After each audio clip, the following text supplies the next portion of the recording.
to the AI Javaher channel. As you remember, in the previous session we talked about how to install Pandas, how to create a virtual environment, and how to create a project folder. You can check the previous video here. And in this session we want to talk about how to use a Jupyter Notebook for our coding. Let's go!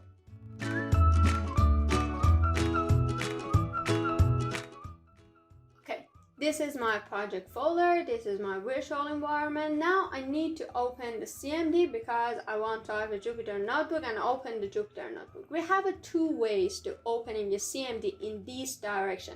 The first one is to go and type a CMD in the start and then press enter and change directory to the test folder or to a project folder. I said the change directory desktop and then say change directory to the test. As you can see, we reach to our project direction, isn't it? But the more simple way is to use from the project folder, just clear the address of your project and then type a CMD here and press enter.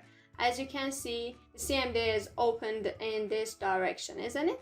But it works in Windows 10 and above.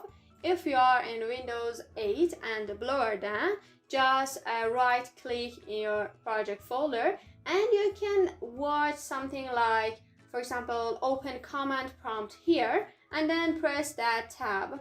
But here is Windows 10 and above, so I go here and clear and type a CMD.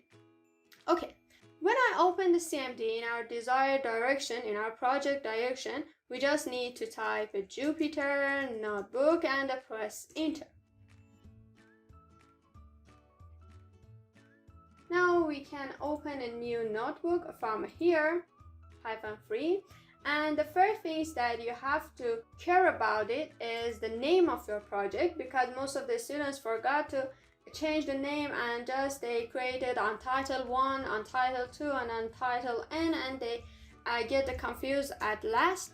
So for example, I said test 1 and then rename it. Okay, this is not the ID, this is the notebook. So the cell run itself without any dependency with the other cell. It means that if I create a cell here and I print something has a syntax error, it doesn't actually affect on the other cell and you can run the other cell properly. Okay, at the first I have to admit that when the cell is a green, you can code here. For example, I say x equal to 2 and for example print x. Okay, and then when you want to run this cell, you can use the run button here, or when you are on this cell, just push shift enter together. You can see this cell is running. I type something else, for example y equal to 3 and then say print y. You can use a run here or simplest shift enter. Okay, shift enter together. Okay, don't forget, if the cell is a blue, when you press enter in this blanket space, the cell turn into a blue. If you press here, the cell turn into the green. When the cell is green, it can understand your coding, but when it is a blue, it just need for changing. If the cell is a blue and you press A on your keyboard, you can actually add some cells above of your cells, and if you press B on your keyboard, you can press the other cells below of your current cell. Okay, and if you want to delete the cell when the color of the cell is blue, just click double D on your keyboard.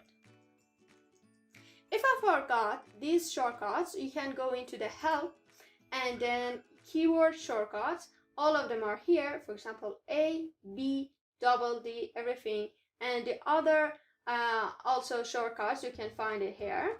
And if you want to change this shortcut, go to the help again and find edit keyword shortcut here and you can change it the shortcuts. Okay, the other important things that I need to admit that it is auto saved Jupyter, but If you want to make sure that your notebook is safe, you can just click on the save here. If you, for example, delete this cell unpurposely, then you can undo the cell from edit and undo delete a cell. Okay. You can go up and down in the cell by the direction button on your keyboard. For example, you can go up and down, something like this. And for changing the location of the cell, you can use this direction. For example, I want to put it up. I just press on the above arrow, and if I want to put it down, this button. Okay. If you want to copy the cell, you can't use actually Ctrl+C and Ctrl+V. But you can go into the edit and copy the cell. For example, I copy this cell and I go here and then I pasted the cell here. As you can see, the cell is pasted here. The other important thing is about the markdown. You can use a markdown language by choosing the code into a markdown, and then for example I type something like, for example, head 1, and as you can see, this is a code. If I run it, shift enter, it behaves as a code to this cell. But if I want to use a markdown, I change it into a markdown and then I run it this cell. As you can see, this is a, for example, head 2, not to head 1, head 2. But if I want, for example, head 1, I use a 1 hashtag here and change it into a markdown, and for example, this is a head 1. Also, the other markdown, for example, you can use it a double star for a bold and a double star again, and then turn it into a markdown and then run it. As you can see, this is a bold. If I type it without the star, you can understand the difference between bold and not bold. So this is all about the Jupyter that you need to know for coding very simply. Go to the next session as we want to start Pandas library tutorial.